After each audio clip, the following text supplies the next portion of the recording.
সবাইকে স্বাগতম জানাচ্ছি। আমি আন্দালিব রশিদ। আজকে আলোচনা করব একটি গুরুত্বপূর্ণ টপিক নিয়ে, সেটি হচ্ছে ইন্টারমিডিয়েট ভ্যালু থিওরেম নিয়ে। তো এই টপিকটাকে আমরা খুব ইজিলি ডিসকাস করব, খুবই বেসিক লেভেলে আলোচনা করব। তো আমরা মনে করি f of x একটি ফাংশন। এখন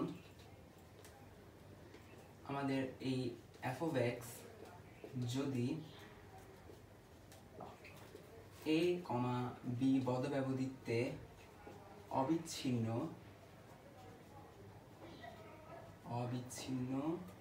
হয় এবং এই f of a does not equal to f of b, তাহলে একটি সংখ্যা c belongs to a, b open interval, তার একটি সংখ্যা c থাকবে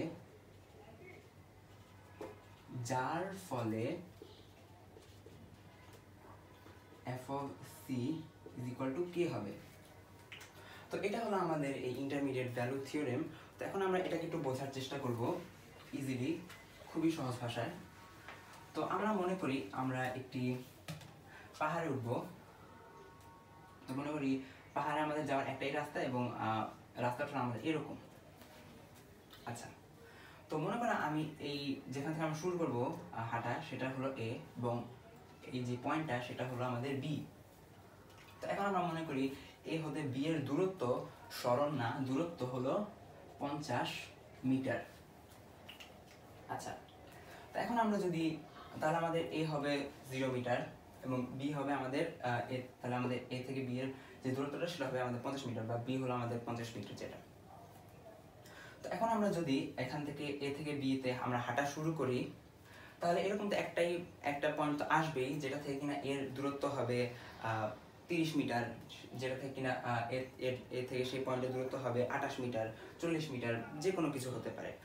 50 থেকে তো অবশ্যই বড় হবে না, তাই না? আচ্ছা, তো আমাদের ইন্টারমিডিয়েট ভ্যালু থিওরেম এই জিনিসটাই বলে, তবে এটা পাহাড়ের জন্য অ্যাপ্লিকেবল না, এটা হলো আমাদের গ্রাফের জন্য অ্যাপ্লিকেবল। আচ্ছা, তো এখন আমরা কি করি, আমরা এই জিনিসটাকে আমরা গ্রাফে প্লট করে দিই। অর্থাৎ আমরা এটাকে লিখলাম, মনে করি আমরা আচ্ছা আপাতত উদাহরণের জন্য আমি এটাকে ধরলাম যে এই পয়েন্টেই আমাদের এ আছে। অর্থাৎ গ্রাফটা আমাদের এই যে এ বি, এটা হলো বদ্ধ ব্যবধিতে চলমান আছে। আচ্ছা, তাহলে এটা আমাদের এক্স অক্ষ এবং এটা হলো আমাদের ওয়াই অক্ষ। আচ্ছা, তো এখন এই বিন্দু তো আমাদের এ, তাহলে এটার জন্য হবে এফ অফ এ, ওয়াই অক্ষের মান হবে এফ অফ এ। এটা আমাদের বি বিন্দু, এটাতে তাহলে আমাদের ওয়াই অক্ষের মান হবে এফ অফ বি। তাহলে এর মধ্যে আমি যে কোনো একটা পয়েন্ট নিলাম, মনে করি এখানে আমি নিলাম সি। তো এটা আমি তো এটাকে তো আমি লিখবো F of C is equal to আমাদের কত, কে হবে। আমাদের ইন্টারমিডিয়েট ভ্যালু থিওরেমে এই জিনিসটাই বলা হয়েছে। তো এখন এটা অনেক মনে হতে পারে যেটা তো কমন সেন্স, তাই না? অবশ্যই সি কে প্লট করলে তো মানটা মাঝে আসবে। তবে আমাদের ফাংশনগুলো কিন্তু কখনো সবসময় ফাংশনগুলো কিন্তু এত সুন্দর থাকে না। কখনো ফাংশনগুলো খুবই আগলি হয়। ফর এক্সাম্পল এরকম হতে পারে, এরকম হতে পারে, এরকম, তারপর আবার এরকম। ফাংশনগুলো কিন্তু এরকম হতে পারে, হতেই পারে। তো যেটা বললাম, এই ফাংশনটা কিন্তু মনে করি এখানে অবিচ্ছিন্ন, আবার এখানে অবিচ্ছিন্ন, এখানে অবিচ্ছিন্ন। তো এই ফাংশনগুলোর ক্ষেত্রে এক্সপ্লেন করার সময় কিন্তু এই ইন্টারমিডিয়েট ভ্যালু থিওরেমটা খুবই কাজে লাগে আমাদের। আচ্ছা, তো অবিচ্ছিন্ন ফাংশন বলতে আমরা কি বোঝাই? মনে করি এ বি তে তো অবিচ্ছিন্ন। তো অবিচ্ছিন্ন ফাংশন বলতে বোঝায় যদি আমরা একটি ফাংশনকে কলম না উঠিয়ে, হাত না উঠিয়ে যদি আমরা ফাংশনের গ্রাফে প্লট করতে পারি, সেটাই আমাদের অবিচ্ছিন্ন ফাংশন। আচ্ছা, তো এখন একটা আলাপে আসি, সেটা হলো কেন আমরা বললাম যে আমাদের ফাংশনটিকে এফ অফ এক্স কে কেন এ বি বদ্ধ ব্যবধিতেই কেন চলমান থাকতে হবে, অবিচ্ছিন্ন থাকতে হবে, কেন এ বি খোলা ব্যবধিতে কেন সেটি অবিচ্ছিন্ন হলে চলবে না। আচ্ছা, তো একটা পর্যায়ে তো আমরা বলেছিলাম যে আমাদের F of A does not equal to F of B. তাহলে কি আমাদের এ আর বি এর মান তো আমাদের অবশ্যই লাগবে এটিকে প্রমাণ না, তুলনা করার জন্য। আমরা একটা সময় তুলনা করি, তো তখন কিন্তু আমাদের এ এবং বি এর মানটা কিন্তু থাকতে হবে। তো এই দুইটা এন্ড পয়েন্টের মান না হলে কিন্তু আমাদের হবে না। এই জন্য আমাদের এ বি বদ্ধ ব্যবধিতে থাকতে হবে এরপর আরেকটা আলাপে আসি, সেটি হলো আমাদের সি কে অবশ্যই a, b খোলা ব্যবধিতে থাকতে হবে। তো কেন এটি বদ্ধ ব্যবধি হলো না? তো আমরা যেহেতু a আর b এর মানটা ব্যবহার করেছি, তাহলে আমাদের এই মানটা, তাহলে আমাদের c কিন্তু অবশ্যই a বা b হবে না। অর্থাৎ আমরা একটা সময় একটা ইনইকুয়ালিটি প্রমাণ করি, সেটি হলো f of a is greater than f lesser than f of c is lesser than f of b।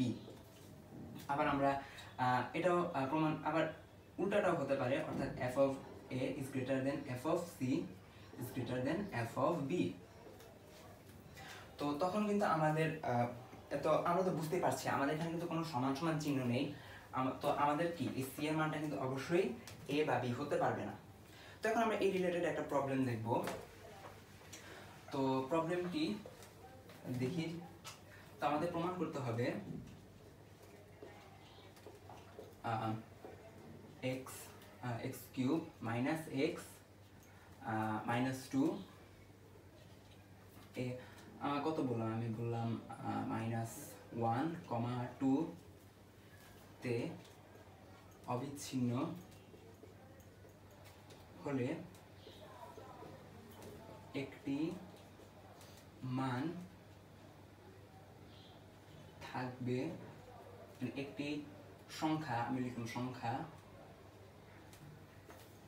থাকবে c, যেটা কিনা আমাদের f of মাইনাস a এর মধ্যে থাকবে, যার ফলে f of c সমান হবে কত? 0 হবে। আচ্ছা, তো এখানে আমরা কিছু গুরুত্বপূর্ণ পয়েন্ট তো নোট করবই, তবে এই টাইপের প্রমাণগুলো করার জন্য আমাদের কিন্তু ইন্টারমিডিয়েট ভ্যালু থিওরেমটা খুবই কাজে লাগে। তো প্রথমে আমাদের বলা হয়েছে x cube minus x minus 2 minus 1, 2 বদ্ধ ব্যবধিত অবিচ্ছিন্ন। এখন আমাদের এটা কিন্তু একটা পলিনোমিয়াল বা যেটাকে বলে বহুপদী। তো বহুপদীর ফাংশনগুলো সবসময় আমাদের কন্টিনিউয়াস থাকবে। তো আচ্ছা, একটু তো বোঝা গেল। এবার আমাদেরকে বলেছে যে একটা সংখ্যা c, তো আমাদের যেটা বললাম যে -1, 2 খোলা ব্যবধিতে থাকবে, যার ফলে f of c is equal to 0, অর্থাৎ আমাদের k এর মান হলো 0। ঠিক আছে, তো এখন আমরা এই জিনিসটা প্রমাণ করব ওই যে ইনইকুয়ালিটিটা ব্যবহার করে। আচ্ছা, তো এই ক্ষেত্রে আমরা আগে করব, আমাদের তাহলে এই a হলো কত? আমাদের a হলো -1 এবং আমাদের b হলো 2 এবং k এর মান হলো আমাদের 0।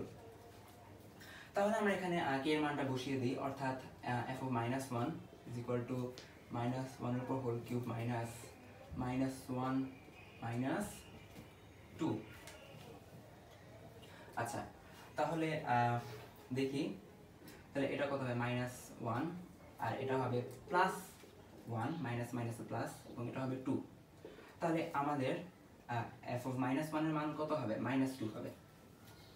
আচ্ছা, তো আমাদের এই -2 কিন্তু 0 এর চেয়ে ছোট। আমাদের k এর মান, যেহেতু আমরা ওই যে ইনইকুয়ালিটিটা প্রমাণ করব, তো ওখানে কিন্তু আমাদের যে k বা f of c এর মান যেটা, সেটা কিন্তু -2 এর চেয়ে বড়। আবার আমরা ঠিক সেম জিনিসটা করব b এর সাথে, অর্থাৎ f of 2 এর উপর হোল কিউব মাইনাস 2 মাইনাস 2। তো এখন এটা আমাদের দেখি মান কত আসে? 8 -2 -2। তো আমরা এখানে দেখতে পাচ্ছি, তাহলে এটা কত হবে? আমাদের 4 হবে। আচ্ছা, তাহলে আমরা লিখবো যে যেহেতু f of a is lesser than f of c বা k is lesser than f of b, তাহলে অবশ্যই f of c a, b এর মধ্যে বিদ্যমান।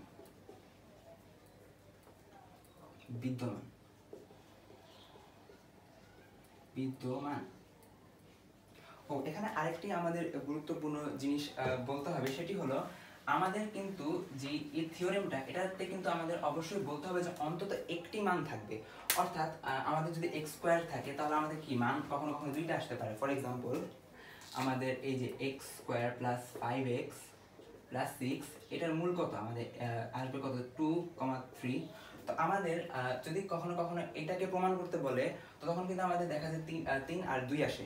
তো আমাদের অন্তত একটি ভ্যালু থাকবে যার কারণে f of c will be equal to k।